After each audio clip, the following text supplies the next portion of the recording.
Hey everybody, welcome back to 10 to Life with me, Annie Elise, where we are talking about everything true crime and where I just sit here on my comfy chair. I guess it's kind of hard to see, it's pretty dark in here, but where I just sit down and share a true crime story with you, a true crime case that bugs me for some reason or another, maybe one that you guys have been requesting, one that's kind of weighing heavily on my mind, and we just talk about it like friends.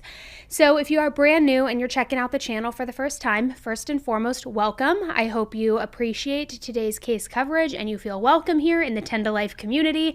And you're an existing 10 to Lifer, you already get it, you already know the drill, you already know what it is we do here. So I hope you're all having a good start to your morning or to your day or whenever you're tuning in, because I know you're in all different time zones.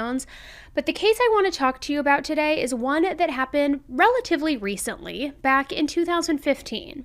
You see, in April of 2015, Stephanie Scott's life was basically just the beginning. She was living in Leeton, Australia, and she was working her absolute dream job teaching English and drama at the local high school. She was also set to marry her soulmate named Aaron, and this wedding was set to take place on April 11th, 2015. However, on Easter Sunday, just days before her big day, she went to the school to prepare some last-minute lesson plans before she took some time off to go to her wedding and then to her honeymoon. And she figured she would be the only person at school that day. But little did she know that someone that she worked with had actually been closely following her and was watching her that very day. When she didn't return home that night, her fiancé Aaron became worried and eventually called the police. Then a search ensued for this missing teacher in a very small and quiet town. Most people felt safe in this town, but that would soon change when they discovered that a monster had actually been living among them. So guys, let's jump right in.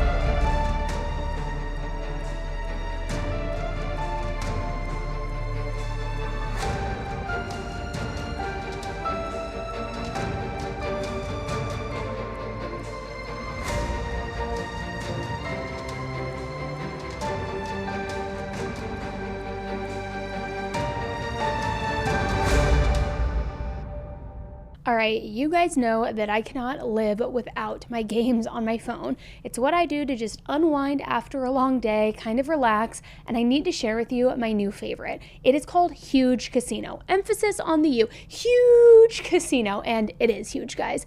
Now, it's free to download on iOS and on Android. Now, the game does not offer real money gambling or an opportunity to win real money to real prizes. It's for entertainment only. Now, what I love is when you sign up, you get a welcome bonus of 5 million chips. Now, when I said huge, guys, I mean huge, because this game offers over 100 online casino games, from retro classics to modern slot machines, all inspired by real slots. And on top of slots, you can also play poker, roulette, baccarat, and blackjack. I mean, there's literally something for everybody.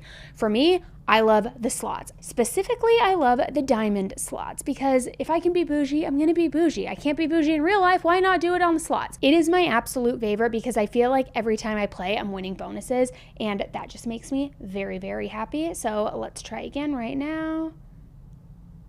Bam! Another bonus! I am telling you guys, I don't know if it's ASMR. Actually, I know it's not ASMR, but there is something very soothing to me about like the rotation of the slots every time they click. I just honestly can't get enough of it. 4 million, guys. Now, like I said, I do this to just unwind, relax, kind of have some time to myself. So you can either play by yourself or you could join a club to play with your friends and compete in the Billionaire League. I mean, there are a lot of options. So download Huge Casino from the link in my description and make sure you use that link because it really does help the channel out if you use the direct link. Then once you do, I want you to come back, comment your favorite slot, what you're playing, what you love. Are you playing the diamond one too? Download Huge Casino for free and get 5 million chips. And remember, use my direct link because it does help the channel. All right, I'm going back to playing, guys. Stephanie Scott was born on October 14th, 1988 in Sydney, Australia. She was the fourth child to her parents, Bob and Meryl, and although born in Sydney, Stephanie actually grew up in the town of Canowindra, and she grew up there with her two brothers, Gordon and Stuart, and two sisters, Kim and Robin. Now, all of these siblings were very, very close, and they actually lovingly nicknamed Stephanie Button Nose. As a child, Stephanie was very bubbly. She had a unique, funny, infectious laugh, and her sister lovingly family referred to that laugh as Stephanie's cackle, which maybe not so lovingly, but, still a good descriptor nonetheless. And Stephanie was, as cliche as it sounds, described as the definition of fun and a light. And she also really enjoyed pulling pranks on all of her siblings. She was just this generally, naturally happy and upbeat person. She also loved fashion. She always knew the latest going on with the trends. She enjoyed gardening. She would often send her siblings pictures of this little garden that she had made. She was just full of life, really happy, and really close with her family. Now in high school, Stephanie met a boy named Aaron Leeson Woolley. Aaron was known around the school too. He was known as a very talented athlete, and he was often praised for his skill on the soccer field. I mean, he was a jock, so to say. Stephanie also played soccer too, so the two of them really bonded over their love of this sport.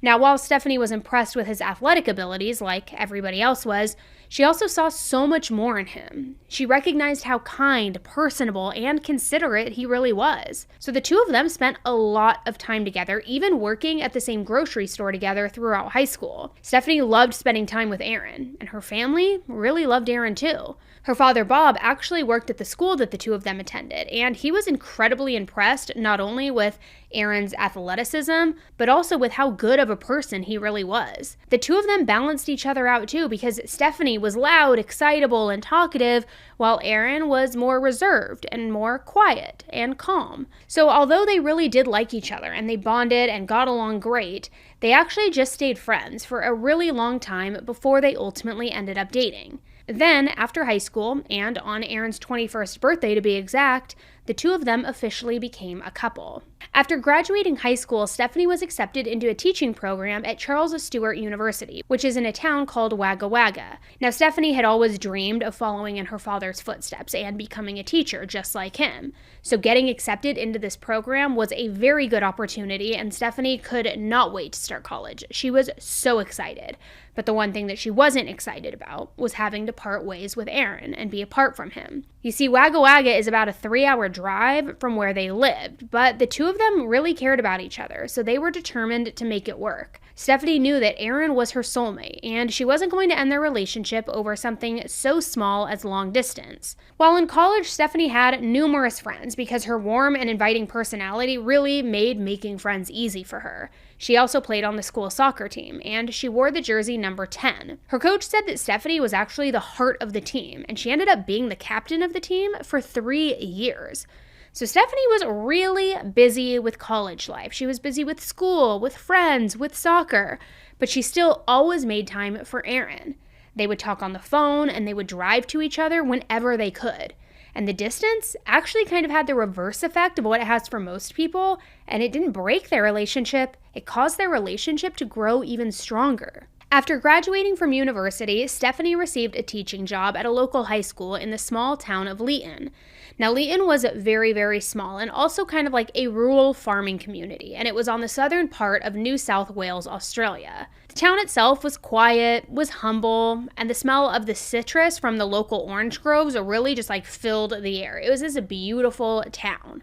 The town's population was also only about 10,000, and along with all of that citrus, what they're known for and that smell, it was also known as the rice capital of Australia. And it was such a small town that crime was very, very minimal. The town, too, had so many charming qualities that we usually associate with small town living, where everyone knew each other, everyone was looking out for each other, things like that. Now, Leeton was only a 3-hour drive from her family in Canowindra, and her parents really took comfort in the fact that she was only a car ride away. But this time, Aaron didn't stay in Canowindra, and he moved to Leeton with Stephanie, where he secured a job as a butcher at a local meat shop. So let's talk a little bit more about Stephanie. Stephanie had the perfect personality to be a teacher. She really did. She was bubbly, she was funny, and it really resonated because her students absolutely loved her. She taught English and drama, and she quickly became admired in the school by not only the students, but also the teachers. Her colleagues really admired her strong work ethic and also her ability to just connect with the students. And her students loved how understanding and empathetic she was. They never worried that Stephanie would judge them, and they would actually often come to her for advice. Everything seemed to just be going really well. There was this couple, they were in love with each other, they were starting off in their careers super strong, and in the spring of 2014, Stephanie and Aaron took a trip to Thailand. They had both been working extremely hard and they were settling into their life in Leeton, and they wanted this really romantic getaway, just the two of them. Now, Stephanie's sister Kim had a feeling that this was more than just your average vacation. She even texted Stephanie at one point saying, "I don't know why I'm sending you this, but I feel like something really special is going to happen." And something did happen that was very special, in fact. Because on April 11th, 2014, while Stephanie and Aaron were enjoying a very romantic dinner together, in the middle of that dinner, Aaron dropped to one knee and he asked Stephanie to marry him. Now, Stephanie was very shocked by this, but so excited, eagerly saying yes. She later sent a picture to her family displaying the ring on her finger and sharing the news of their engagement. She was so excited. So the couple set their wedding date for exactly 1 year later. April 11th, 2015. Stephanie was like any woman probably on the planet, and not all women, but I would say the majority, and she really threw herself into the wedding planning, and she poured over every single detail. The last thing that she wanted was for her wedding to be boring or be average. She wanted the wedding to be creative, and she wanted it to be a reflection of who she and Aaron were. So she actually made a lot of the decorations herself to ensure that the wedding would actually be personal and be really unique. Stephanie addressed each invitation herself, and in the months leading up to the big day, the couple practiced their first dance, which was going to be to the song "Making Memories of Us" by Keith Urban, a song that apparently they sang to each other often. Now, Stephanie meticulously planned all of the details of their wedding and even their Tahiti honeymoon. She became more and more excited as the wedding day quickly approached, as any normal bride would. She was now going to be marrying her soulmate, while also being surrounded by her closest family and friends. I mean, how could she not be happy, right? So on Easter weekend in 2015, Stephanie and Aaron were invited to a party back in Canowindra. One of their friends would actually be moving away, so there was a farewell party being thrown in their honor. But Stephanie said that she could not go because their wedding was only a week away, and then after the wedding, they'd be gone on their honeymoon to Tahiti, so she had a lot of things to do. A substitute teacher was going to be covering her classes while she was away, so Stephanie had to make sure that the lesson plans were finished for the substitute teacher and just really get things in order. She just had too much to do and too much on her plate. So she told Aaron, "Hey, go to the party by yourself, enjoy spending time with the friends, and have a good time." So Aaron drove to this party, and he went to the party on Saturday, April 4th. He spent the night at his parents' house, and he and Stephanie stayed in contact the entire time that they were away from each other. They texted, they talked on the phone, and they also made plans to have dinner together at one of their favorite restaurants on Sunday night when he returned. So Aaron went ahead and made those reservations for that restaurant before then telling Stephanie, "Good night, I'm going to sleep, I love you, we'll talk tomorrow." The next morning on April 5th, Stephanie woke up and she decided that she needed to go to the school to get some of that work done. She needed to be in the office in her classroom to really get things truly buttoned up. Now, although it was Easter Sunday and she could have taken that day to relax and be with her family, be with her friends, be with Aaron, Stephanie was very responsible and she wanted to get everything in place for that substitute teacher. So she arrived at the school at around 11 a.m. and she parked her red Mazda on the street near a coworker's house. She had texted this coworker earlier that morning, in fact, and asked if she could borrow her key to the school because Stephanie didn't have one herself. So she met up with her coworker, the pair of them unlocked the school front gate together, and then entered the school courtyard. Stephanie then relocked the gate behind them, and the pair entered the school together. Now, Stephanie then headed alone to the staff workroom, where she began working on her laptop to get things in order. And she worked for about 3 hours. She was finishing her substitute plans, she was planning more parts of her wedding that needed like the final details for the specific day, and she also was answering her emails. The last email that she sent was around 1 p.m., and it was to a bus company. She confirmed that they were going to be picking up the guests from the hotel and then bringing them to the venue on the day of the wedding. Just all of the last-minute details that go into the planning. Aaron had received a text message from Stephanie that morning telling him that she would be working at the school and finishing up all of the last-minute things. So Aaron said goodbye to his family, and then he started driving back home to Leeton. But as the day went on, Aaron didn't receive any more text messages from Stephanie. So he tried calling her once, but she didn't answer. Now, this was a little odd because, like most couples, the two were used to engaging in text messages all throughout the day, but Aaron tried not to worry about it and just kind of figured that Stephanie was probably working hard, trying to really get everything nailed down and settled, not paying attention to her phone, and really focused. He figured he would see her in just a couple hours when he got home from the drive, and he didn't really put too much weight into it. But once Aaron finally arrived home that evening, Stephanie nor her car were at the house. So Aaron was worried, but again, tried to be positive and just assumed that Stephanie was just still so busy with work, or that maybe she was with a friend or she was doing something last minute for the wedding. But as time went on and he still didn't hear from Stephanie, he started to get really concerned. He ended up canceling those dinner reservations that he had made earlier, and then he started calling Stephanie's friends. He asked if any of them had seen her or had been with her that day, but nobody had heard from her. He called as many people as he could think of who might have seen her that day, who may have talked to her, but he wasn't getting any answers. So this only made Aaron more worried, and then he began driving his car around the town looking for any sign of Stephanie, and he couldn't find her anywhere. Now, although Stephanie said that she drove to the school that morning, her car wasn't outside of the school because remember, she parked at that coworker's house. So when he went to the school, he couldn't find her car anywhere, and he couldn't find it anywhere around town. So then he had no other choice but to go home and wait. So he went home and he just waited. But he didn't get any sleep that night because he just laid in bed staring at a picture of Stephanie, listening for any sound that might indicate that she was home, a key rattling in the door opening, anything. But there was nothing. He waited for a call, a text, or for Stephanie herself just to walk into their bedroom. But none of that came.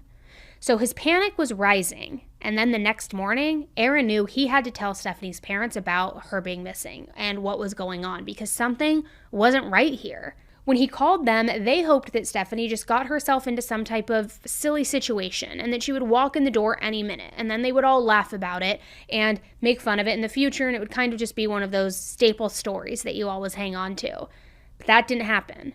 They all continued to call Stephanie, and her phone would ring and ring and ring until eventually the ringing stopped completely, and the phone calls just started going straight to voicemail. And it was almost like her phone had died, or maybe that it had been turned off completely. So then they started checking her social media accounts, and they found that she hadn't posted anything there either. So Aaron and Stephanie's parents decided now it was time to contact the police. I mean, while they were trying to stay positive about the situation, it had gotten to the point where they knew that something was seriously wrong, so they didn't have any other options. They reported Stephanie as a missing person, and then a search ensued for her.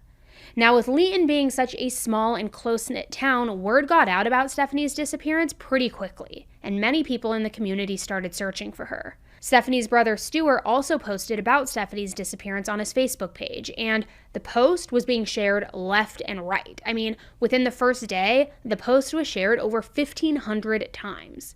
Her picture was also being shared everywhere, along with a message stating to be on the lookout for Stephanie's car, which was a red Mazda sedan, and it had the license plate of BZ19CD. They had her picture in the newspaper, on the news, and the town was just really coming together and frantically searching for Stephanie. And footage was pulled of her last known whereabouts, and Stephanie was seen on footage driving and entering the school, but then she isn't seen any time afterward. It was like she just completely vanished.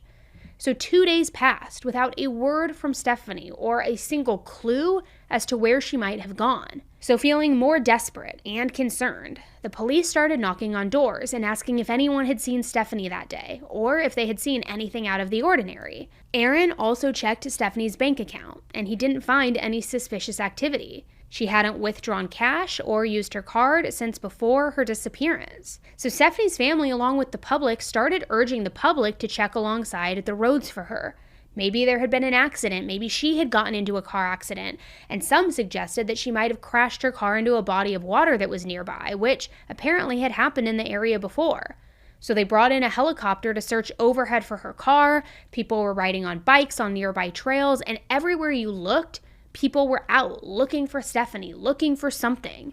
As their search continued with no real answers, people started coming up with answers on their own. And of course, like in many cases, people started suspecting Aaron.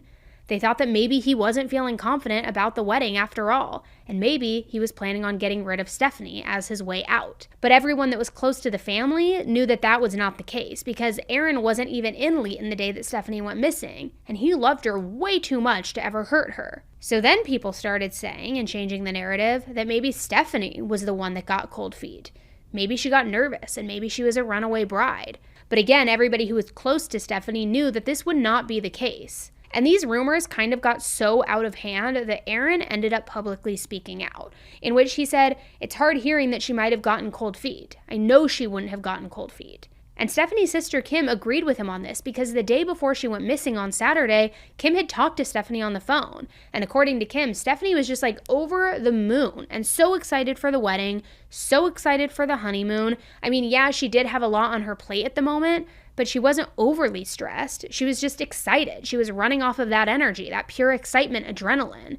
She wouldn't have gotten cold feet and just ran away. Plus, with no activity from her bank account, it was highly unlikely that she would just be able to disappear without using any money, right? So her family continued spreading their message on social media, asking anybody for help searching for Stephanie. People were coming from other towns, they were driving slowly along the roads looking for any sign of her, any evidence, any lead at all. Aaron would go on the local news, he would answer any question that people asked him, even if they were asking him in an accusatory way. He always stayed as calm as he could, and he said he didn't have anything to hide. He just wanted to find Stephanie. He didn't even care what the public thought of him. He just wanted Stephanie found. Now, Aaron's story about the weekend and his relationship with Stephanie was consistent too, so people started recognizing him as a man who was truly worried and truly heartbroken. So the community's suspicion of him finally began to subside a bit. But the rumor that Stephanie was a runaway bride, that one was spreading. And the story at this point had actually captured the nation's attention, and major news outlets were now reporting on Stephanie's disappearance. And many of them were circulating the rumor that Stephanie got cold feet and just ran away. But as time went on, Aaron and Stephanie's family, the ones who actually knew her, who knew that she wouldn't have just run away, they began to accept that more than likely, something more sinister probably happened to Stephanie. Police began questioning community members and Stephanie's coworkers, and they received extremely important tips from two separate people. The first told police that on the Sunday that Stephanie went missing, he saw something that seemed really off. He saw a man wearing sunglasses and a baseball hat walking alongside a canal, and then he saw that man throw some sort of electronic device into the water. He said it looked like an iPad, but he couldn't be sure. The second witness said that he saw a man wearing a t-shirt and a backpack walking along Griffith Road. And he said that this was odd because that was a road that typically people would not walk on. Now, because Stephanie was at school on Easter Sunday, many of her colleagues were ruled out as suspects because the majority of them were at the school that day. They noted that the alarm on Stephanie's classroom was disarmed around 1:31 p.m., but then it was set again at 1:38 p.m. One colleague said that they had heard strange noises around 2 p.m., but they thought nothing of it. Another said that they noticed Stephanie's car early in the day and then noticed it was gone when they left that afternoon. Another colleague said that they saw the janitor's vehicle parked in the school parking lot. And then a different colleague said that they had a strange conversation with that school janitor the following Monday. Apparently, the coworker and the janitor were talking about Stephanie, and the coworker had asked the janitor if he thought that Stephanie had gotten cold feet and had run away. And the janitor then giggled and just said no. So obviously Stephanie's coworker thought this response was really odd and also kind of noted that the janitor had scratch marks on his face during this conversation. So hearing this, the police asked the school's janitor, who happened to be 24-year-old Vincent Stanford, to come to the station so they could ask him some questions. Vincent went in for questioning and said that he did see Stephanie that day, but only briefly. He wasn't scheduled to work that day, but knew that the garbage bins needed to be cleaned out, and he wanted to get ahead of his work, so that's why he went in. He recounted his timeline of events that day too, saying that he left the school sometime around 3:30 p.m. before going to Golden Apple Superstore, which is a grocery store nearby. So police obtained this footage, and it showed Vincent driving away from the school around the time he said he was. Now, at the end of his interview, Vincent told the officers, hey, good luck with your search before ultimately leaving. But something still felt off about Vincent. So officers went to the Golden Apple Superstore, and they asked employees if Vincent had been at the store on Easter Sunday. But he wasn't at the store. In fact, nobody was at the store, because it actually had been closed for the holiday. So it didn't make sense for Vincent to lie about something like this, and then that detail and that lie, of course, further confirmed the police's suspicions of Vincent. So a few hours later, at 6 p.m., officers went to Vincent's house, and they wanted to ask him to come back to the station for another round of questioning. Vincent's mother answered the door and said that Vincent wasn't home, but she also said that the police could search the house if they wanted to. So investigators took this opportunity, and they searched the home, and they found a red and white lanyard that matched the description of Stephanie's. They also found a red bra in Vincent's bedroom and tire marks outside of the house that didn't match his car. They also found the trunk liner of Stephanie's car. So as this search is going down, Vincent ends up arriving back home at around 7:30 p.m. And he calmly told the investigators that he had been out taking photos. And he didn't even seem fazed that multiple officers were parked outside of his house and were also inside his house searching. Officers asked to see his digital camera that he said he was out taking photos with, and they expected to find pictures of animals and nature, something like that. Instead, they found pictures of what looked to be a burned body. And Vincent just handed them this camera like it was nothing. He said that they were pictures that he downloaded from a horror movie. But the police were not dumb. I mean, why would you take pictures from a movie, download them online, and then upload them to your camera? I mean, it didn't make any sense. And the police actually knew what, and more likely who, they were looking at in these photos. So on the evening of April 9th, 2015, Vincent was arrested, and he was charged with the murder of Stephanie Scott. Now, it is fairly unusual for someone to be arrested for murder before a body is found, but the Leeton police felt that they had enough evidence to arrest Vincent. Hours after Vincent was arrested, Stephanie's car was finally also found, and it was about 7 miles south of Leeton in this open, grassy field, but they still had not found her body. It was soon public knowledge that someone had been arrested for the murder of Stephanie, and it was eventually released that Vincent had been the one to be arrested. And while many people knew of Vincent, because it was a small town after all, nobody really knew anything about him specifically. Even the people who worked with him didn't know much about him. Employees and students from the high school said that Vincent mostly kept to himself, and they very rarely ever heard him say anything. People in the community said that they would see Vincent walking around the town, but he would be walking around with his head down, and he also never would say anything. They would never talk to him. Vincent had recently arrived in the area of Leeton in the past year or so, and he had moved in with his mother and his older brother Luke from Holland. They moved to be closer to Vincent's twin Marcus, who lived in southern Australia. You see, Vincent was born in Australia, but then later moved to Denmark when he was very, very young and lived the majority of his life there. He had also worked as a janitor in Denmark, and this experience is what helped him get the job at the new high school. However, although he seemed to be a career janitor at the time, his biggest dream was to be able to make money as an online gamer. His brother Marcus worked in the gaming industry, and Vincent had hoped that moving near Marcus would help him become a paid gamer. He loved to play fantasy video games, and he opted to spend most of his free time in the online world rather than in the real world. So like I said, Vincent's arrest really shocked the community because their small and cozy town kind of now took on a much darker air. Previously, the worst crime that had been committed in the area was vandalism, so many people were now starting to feel way less safe in this town. The community also was deeply mourning the loss of Stephanie, and many memorials were now being held in her honor. Stephanie's favorite color was yellow, so people were wearing yellow shirts, yellow ribbons, and yellow balloons were put everywhere that you could see across town. It was all yellow. And ribbons and balloons were also hung all around the high school, as Stephanie's students were now mourning the loss of their bright, bubbly, and trusted teacher who they just bonded with and loved so much. On April 10th, the day after Vincent's arrest, investigators made very important discoveries. Now, remember the witness who said that he saw a man throw an iPad into that canal? Well, the police decided to follow up with this lead and to search that canal. And coincidentally, the canal was near the area where Stephanie's car was found. In the canal, the police found a laptop computer that would later be identified as Vincent's laptop. Police also obtained Vincent's phone, and a search of the two devices would uncover some very disturbing evidence. On both devices, Vincent had hundreds of pictures of women and young girls from across town. He had been following them without their knowledge and had been taking photos of them. He had numerous pictures of female students from the high school and also pictures and videos depicting bestiality.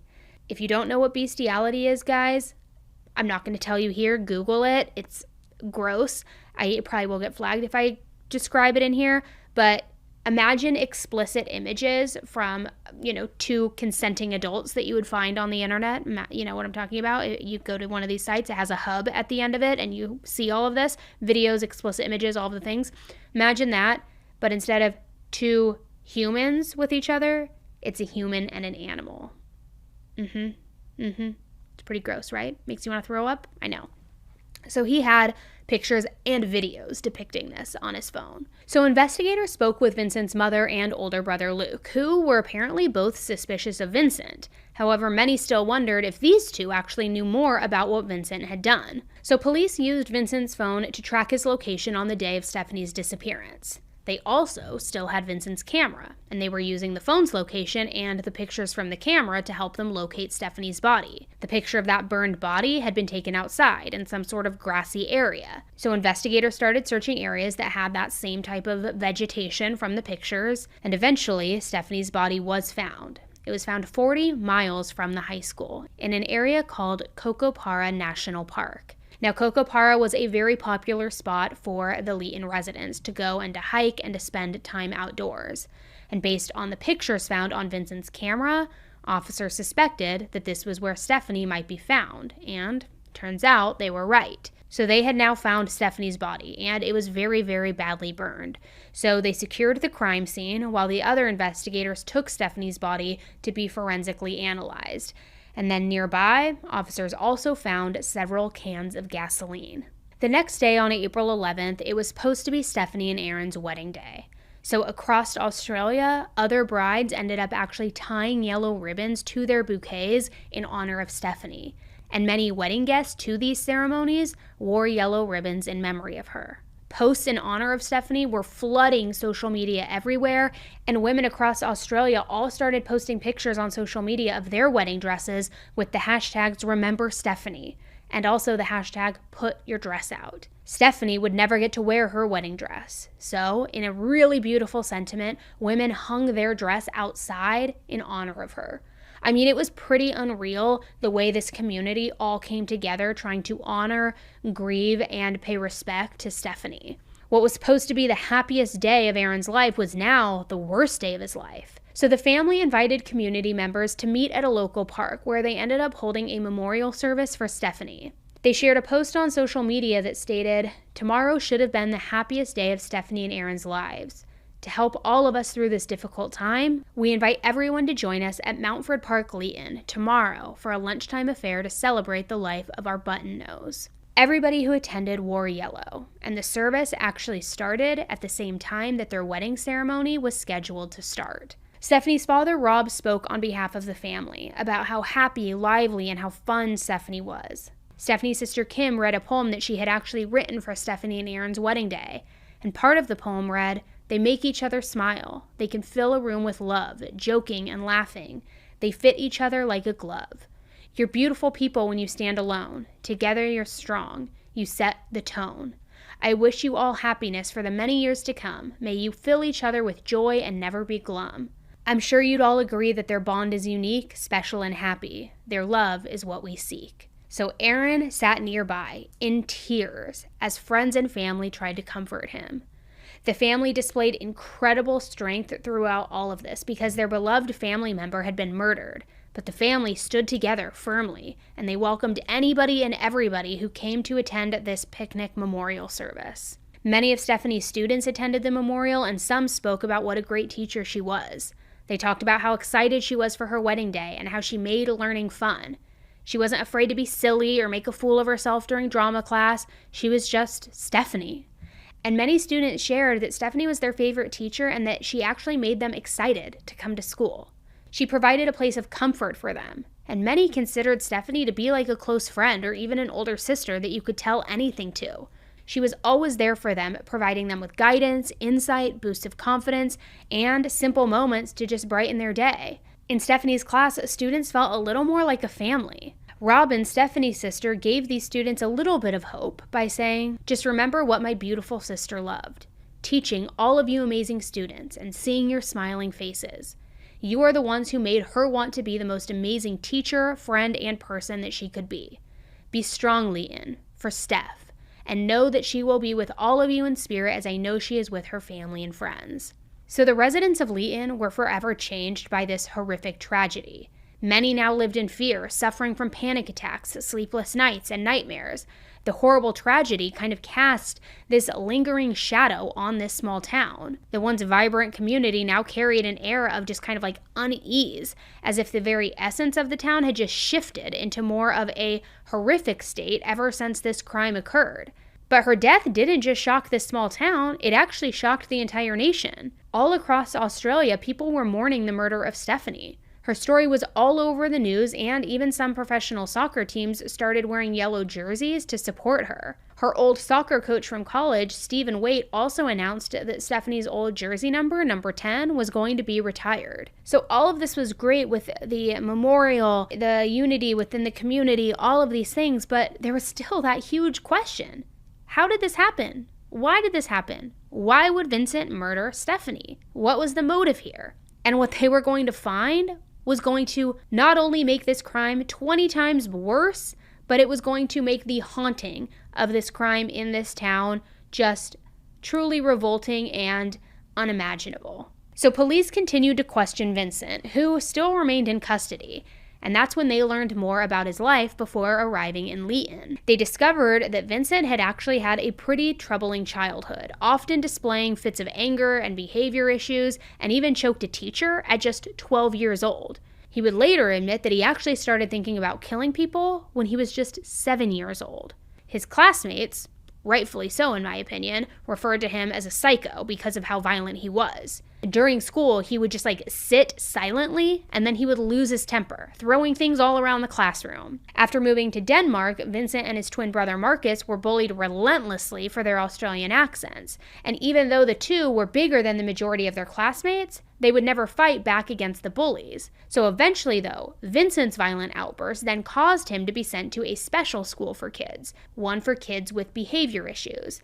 And then he was actually even sent to a psychiatric facility for adolescents. He was diagnosed with autism and oppositional defiance disorder, which is a disorder that causes children to be defiant and hostile toward peers, teachers, parents, and other authority figures. He had wanted to join the army or go to college for information technology, but he was actually ultimately rejected from both. His brother, meanwhile, had started that gaming company, Bulletproof Studios, and Vincent did some programming for it. But the company didn't last long, and Vincent ended up having to find work elsewhere. So he worked various jobs, and at one point he worked at a packaging facility where coworkers gave him the nickname King Kong. You see, he was so strong that he could apparently pick up multiple packages with just one hand, as if they weighed absolutely nothing, like filled with air. His neighbors in Leeton had noted that Vincent and his mom were both very quiet, but also both very close. Vincent gave most of his money to his mother, as a matter of fact, to help pay for the bills, and the two often played games together in the backyard. So how Vincent got to the high school? He was initially hired on a 5-week contract, and the contract had been extended just before he killed Stephanie. He apparently took his work very seriously too, and meticulously cleaned throughout the school.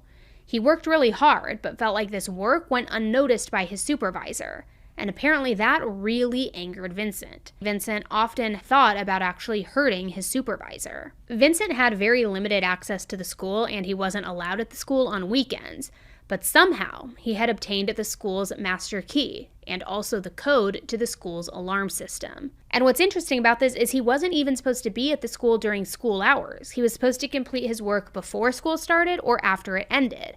But he was often at school during the school day. So police found out that Vincent was known to lurk in the girls' bathroom at the school, and they found that he had seriously been stalking a 12-year-old student during this kind of lurking behavior. He would take pictures of her, and he would follow her home. And he had taken over 1,800 pictures of this young 12-year-old girl. They also obtained a journal of his, where he went in great detail about when the girl was home, who was home with her, when she was home alone, and in one entry, he actually noted that she was home alone for 40 minutes, which, quote-unquote, was enough time to abduct. He had written down the license plate of all of her family cars and the names of the drugs that he could use to drug this small 12-year-old girl and take her, basically, without her being conscious. So investigators figured that this girl was likely going to be Vincent's first victim, and Vincent even said later on that he would have killed this girl if he had abducted her. But for whatever reason, he couldn't go through with his plans, and he decided to then set his sights on Stephanie instead. So as they're still piecing together the motive, the details, what really happened, how this happened, the forensics team identified Stephanie's cause of death, and it was identified as blunt force trauma, and they also found that she had been sexually violated. She was hit in the head over 40 times. She was stabbed in the neck, her body was dumped, it was then covered in gasoline, and then it was set on fire. Now, Vincent ended up being very forthcoming in his police interviews and eventually fully admitted to murdering Stephanie, although he did not admit to sexually violating her. Now, in a recorded confession, Vincent went into detail about what occurred the day that he murdered Stephanie. Vincent had gone into work that day because he just felt like working, apparently. And when he first saw Stephanie, she was in the staff lounge doing some work on her computer. He was using a pressure washer to clean those garbage bins, but after seeing Stephanie, he had a compulsion to kill her. He wasn't sure why either. He says he didn't feel angry. He didn't feel anything like that. He just wanted to hurt her. Vincent told officers that he likely had mental problems, which was why he was feeling this way. He stopped what he was doing, and he went home to grab what he referred to as a sex assault kit. In the kit, there was a knife, there was Viagra, there was handcuffs, and there were cleaning products. And Stephanie's DNA was later found all over these handcuffs. So as he was driving back to the school, he used his phone to search things like bride sexual RAPE, bride harmed in wedding gown, and also searches related to necrophilia. When he got back to the school, he noticed that Stephanie was getting ready to leave. And as she was leaving, she passed Vincent. She smiled, and she said, "Hey, I'm going now. Have a good Easter." She then stopped to look in her purse for her keys, and Vincent took that opportunity to attack her from behind. He wrapped one arm around her torso and the other around her mouth before dragging her into a storage closet. Stephanie fought back violently, even scratching Vincent's face, which, remember, those scratches were later seen. But unfortunately, he was just too strong. He hit her in the head over and over until she was dead and then bleeding out on the storage room floor.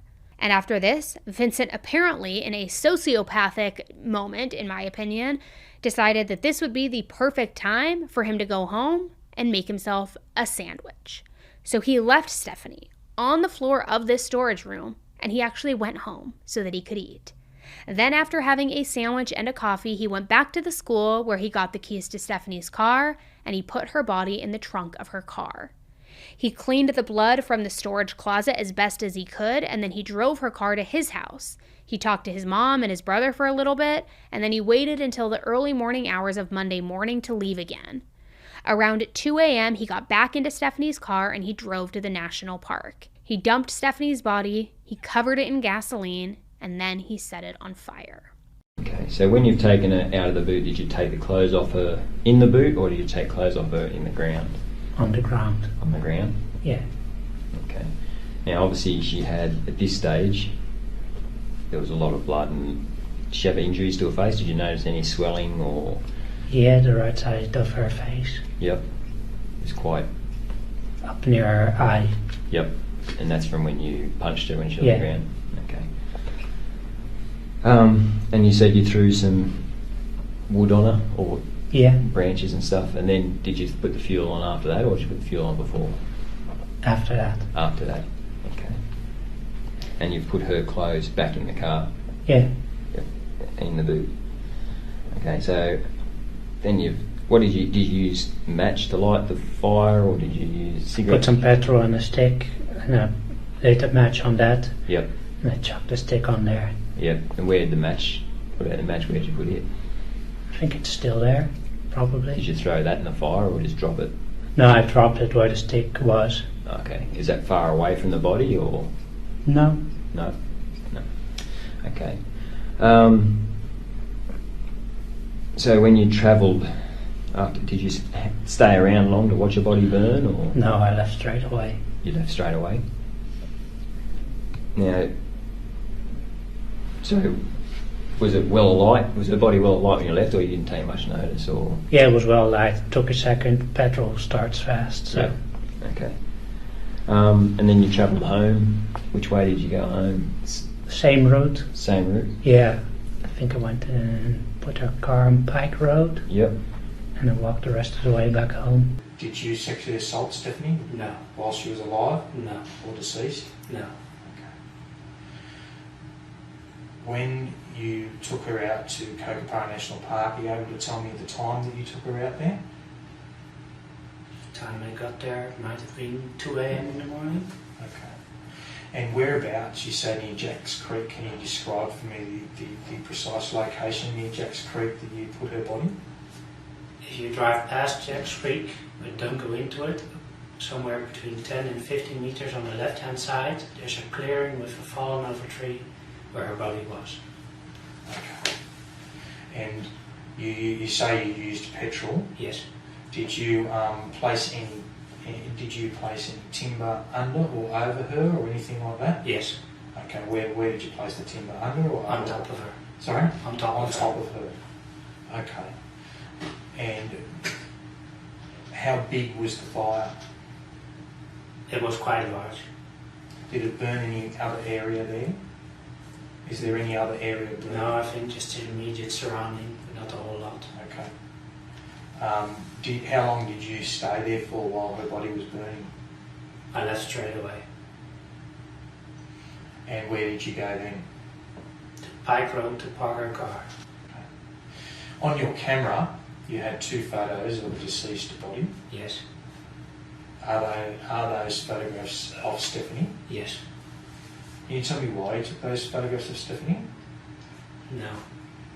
Okay, so can you just outline your movements on Sunday for me in relation to the school, when you got there, how long you were there, and like when you murdered Stephanie? Okay.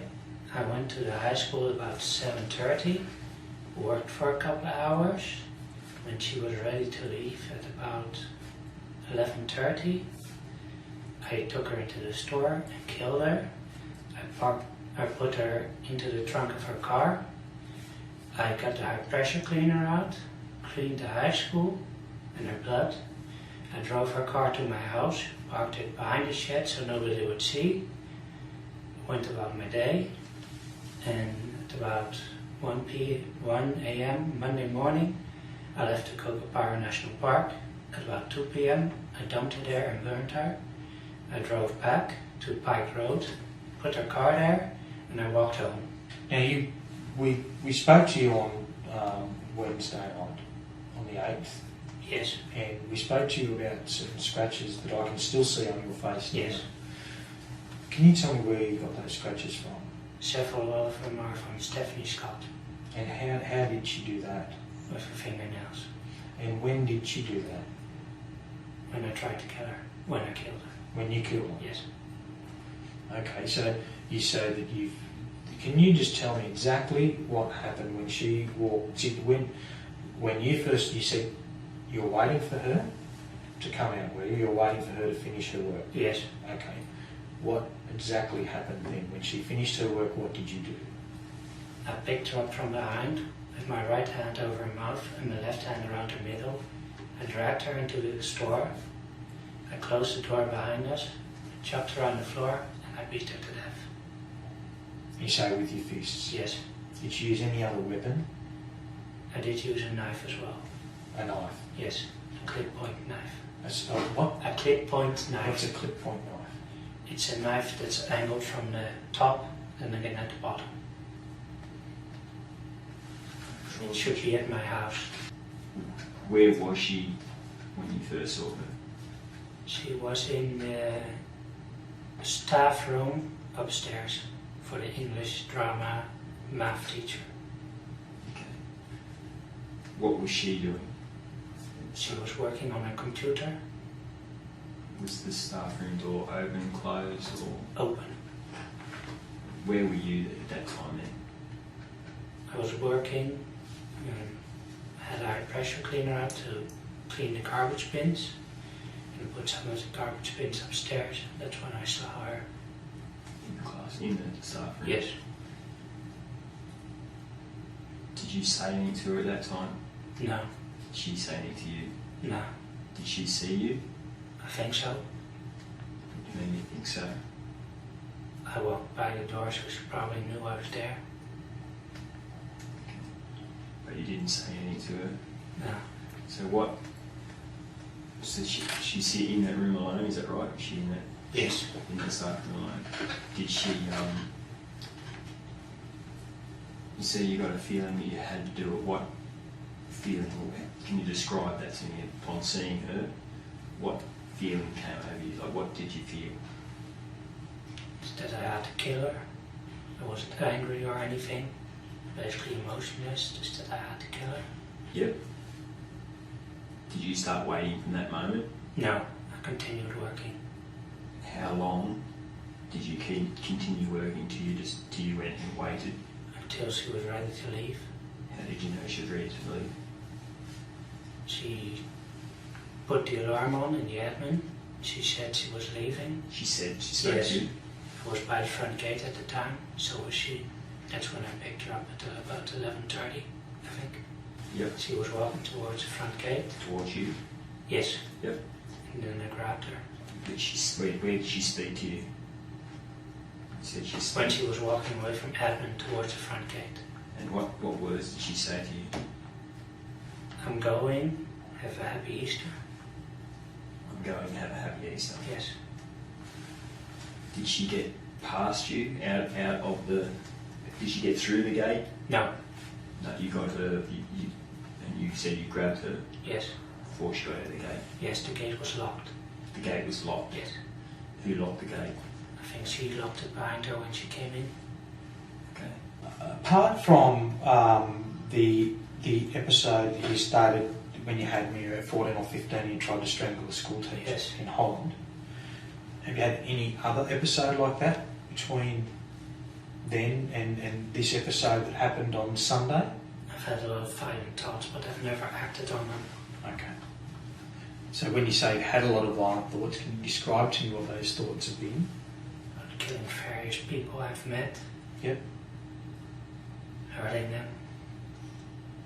That's about it, really. And is there any reason why you wanted to kill these people or hurt these people? No, I think I might have some mental problems, but I've never done anything to me to deserve it. Are you able to tell me why you got angry at Stephanie and why you wanted to kill her? I didn't really feel anger, I just wanted to kill her. Oh, so you didn't feel anger? No, I You don't just feel a wanted to lot of kill her? emotion. Okay. So you just wanted to kill her? Yes. Can you tell me why you wanted to kill her? No, I think it was just my mental health acting up again. Okay. One of my obsessions, rages. Police had discovered that Stephanie's clothing, her earrings, her graduation ring, and her engagement ring were missing. So they asked Vincent where these items were, and he commented, "I don't know, I chucked so much stuff out." He said he remembered taking her ring off at the school, but he wasn't sure what he did with it because he was just scrambling to make sure that he didn't leave anything behind. Investigators then asked him why he kept Stephanie's bra, the one that they found in his room. And he said, "I honestly don't know. Maybe I wanted a souvenir. I had no real reason to keep it." And as you may know, this is a fairly common practice among murderers. They often take something from the crime scene as a souvenir, a trophy, to just like commemorate what they did. What about her earrings, engagement ring? Don't know, I might have taken that off earlier. Earlier, where did you take those off? Probably when I was at home with her. When I went and collected all her stuff at the high school, would have been not her earrings though. But her engagement ring, you remember taking that? Yeah, Where did the high school. Where did you put her engagement ring? Don't know, chucked so much stuff out. Yep. So you got rid of that with her clothes, did you, or? I would have chucked it in a bin somewhere when I chucked everything else out, but Okay, so, but you do remember taking an engagement ring off her finger? yeah, At she the wore school? 2 rings. Wore 2 rings? On the same finger, were they, or? No, different fingers. Yeah, what fingers were they on, do you remember? One on the right index finger and the other on the left, I think. Right index, or? Nah, this one. Ring finger? Yeah, ring fingers. Okay. So, and you took those off at the school? Yeah. After you walked back, or before you went home the first time? Before I went home, when I collected all her stuff, I think. Okay. Why did you take her engagement ring off then? I don't know, I was just scrounging up her stuff, make sure I didn't leave anything behind. Okay, so it was in her handbag in your cupboard then at some point, her engagement ring? Would have been, yeah. Yep. Do you remember when you went home that afternoon to go through her stuff? Did you remember seeing the engagement ring? Yeah, would have still been in the bag. You didn't mention it before, that's all. You mentioned other things like her credit cards, wallet. Oh, sorry. Yep. So you remember seeing it then? You remember seeing her engagement ring? Yeah, would have been. Okay. Do you have any place where you may have stored some of Stephanie's belongings for later on, or have you stored them at the TAFE or the school or anywhere else? You disposed of them all? Yeah, just her bra that was in my bag. But yeah. Why did you keep the bra? Like, you've disposed of everything else, why the bra? I honestly don't know. Don't know? Maybe I wanted the souvenir. Yep.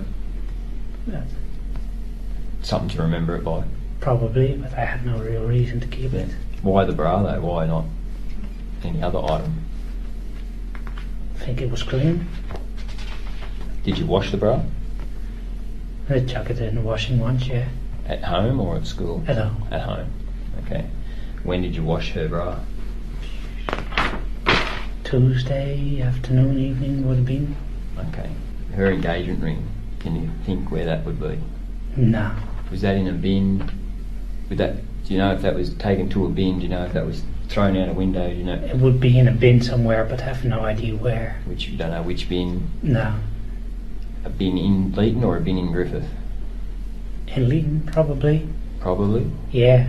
Eventually, on June 3rd, Vincent was officially charged with sexually assaulting Stephanie along with murdering her.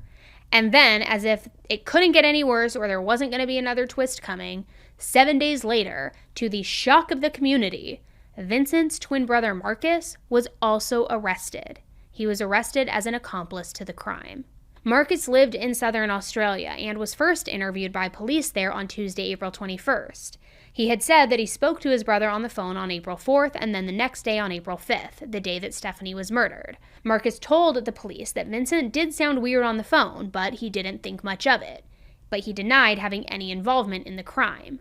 But police later found text messages on Vincent's phone that were sent to Marcus, and the messages read, "I'm going to send you an envelope. Keep it safe for me. Can you let me know when you receive the envelope?" And Vincent had placed Stephanie's engagement and graduation ring in that envelope and sent them to Marcus. A search of Marcus's computer found that he had actually been searching where to sell diamond rings and was searching how much money the rings would be worth. And then eventually on May 9th, he took those rings to a jewelry store and he sold them for $705.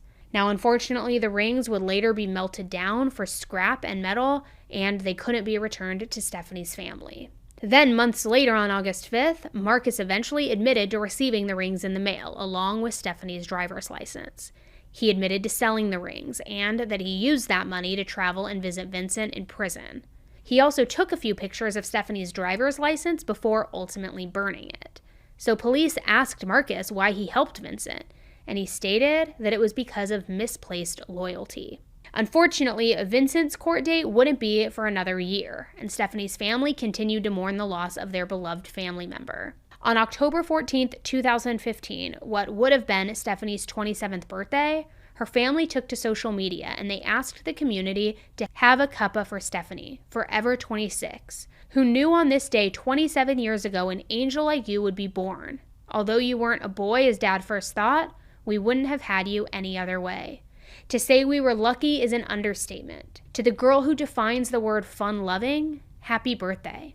I'm proud to call you my little sister. And although you may not be here, I'm sure you'll be sprinkling a few hundreds and thousands in heaven today. A year later, in October of 2016, Vincent finally appeared in court. He pleaded guilty to murdering and sexually assaulting Stephanie, even though he had initially denied ever sexually attacking her. At his sentencing hearing, Stephanie's mother read a very moving victim's impact statement. I'm not going to read the entire statement, but there are a few key pieces that I did want to read. There were no vows exchanged, no wedding dance performed, no celebration with family and friends. Stephanie spent her wedding day alone in the cold sterility of the Griffith morgue. Instead of enjoying every moment of her evening with loved ones, Stephanie was on the long and lonely journey to meet with the coroner. Her ordeal was coming to a close. Ours was just the beginning. Our lives have been shattered. How could this happen to our beautiful girl? So much time and effort is involved in raising a child. So much love is invested. A parent's reward is seeing their children grow into good and moral human beings, in a career that suits their abilities and in their interests, and surrounded by quality people. Along life's journey, they learn to be resilient enough to face life's challenges, to find love and someone like-minded to share their lives with. Stephanie had found Aaron. We have watched our children from these first days trying to understand how someone could do this to their precious, gentle sister. We watched them suffer and withdraw, hoping to cope with all of the repercussions of this tragedy. They have handled themselves with dignity and grace, and have all been courageous in the face of such grief and in the public eye. Stephanie is with us during every moment of every day. She is in every activity, in every drawer and cupboard. Her beautiful smile beams out at us from every photo, but we don't need photos. She is in our every cell, a heartbeat away. Her life is slowly, inevitably being packed into boxes. We are leaving her behind. There is no end for us. We had a truly amazing girl who was a constant source of pride and joy. Now we have to learn to live with the void that losing her has left. Such a tragic waste and a precious life unfulfilled. Eventually, the judge sentenced Vincent to life in prison for the murder of Stephanie, and he was also sentenced to another 15 years for sexually attacking her. His lack of remorse and lack of emotions in general indicated that there wasn't a chance that he could be reformed and would continue to be a threat to the community, so this was the only option.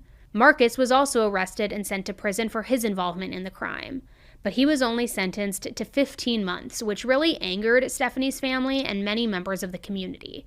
Many felt that Marcus should be given 25 years in prison for his crime, which was the maximum sentence for his offense. A Leeton resident named Mark started a petition to appeal Marcus's sentence too. He and many others felt like the sentence was way too lenient, and the petition received over 70,000 signatures, but nothing came from it. Marcus was released after only serving 15 months in prison. He apologized to Stephanie's family, but the apology did not change how the family felt about him. Now, Vincent had tried to appeal his sentence, but was not successful. He failed to file the appropriate paperwork in time, so it didn't work. So he's going to continue sitting in prison for the rest of his life. Unfortunately, Stephanie's family only continued to face bad news and horrible circumstances. Only 3 weeks after Vincent's sentencing, Stephanie's dad was hit by a falling tree and he died. Now, the family found some comfort in knowing that at least Stephanie was with her dad wherever they were, but this was still heartbreaking. The family tried to move on with their lives as best as they could. Aaron eventually found love again with a woman named Samantha, and the two of them went on to get married, which I can't imagine was easy to start, but at least Aaron did find some happiness and some fulfillment in his life. In 2018, Stephanie's family sued the New South Wales Department of Education because they claimed that they made huge mistakes when they were hiring Vincent. He wasn't supposed to have the school keys, yet he did. And he wasn't supposed to have the school's alarm code, yet he did. They also felt that if they had looked into his background a little bit deeper, they would have discovered that he had a pretty troubling past. But the school board said that they had done thorough background checks on Vincent and that they found nothing concerning. Nor did they notice any troubling behavior while he was working at the high school. But ultimately, they ended up settling out of court in June of 2020, so there was some sort of arrangement made. Stephanie's family and the town of Leeton will forever be changed, no doubt. The family has continued trying to move on and live their lives in a way that they know Stephanie would want them to be, but it's incredibly difficult. They know, though, that Stephanie will never be forgotten and that she will be deeply missed by both friends and family. It is just such a heartbreaking case, and one that was so senseless in every aspect of the word. This guy, Vincent, was showing these deep-rooted, disturbed behaviors and thoughts at such a young age that it seemed like it was just a matter of time before he inflicted this on somebody. Not the 12-year-old girl, but then on Stephanie. And if it hadn't been Stephanie, there's no doubt in my mind that it would have been somebody else.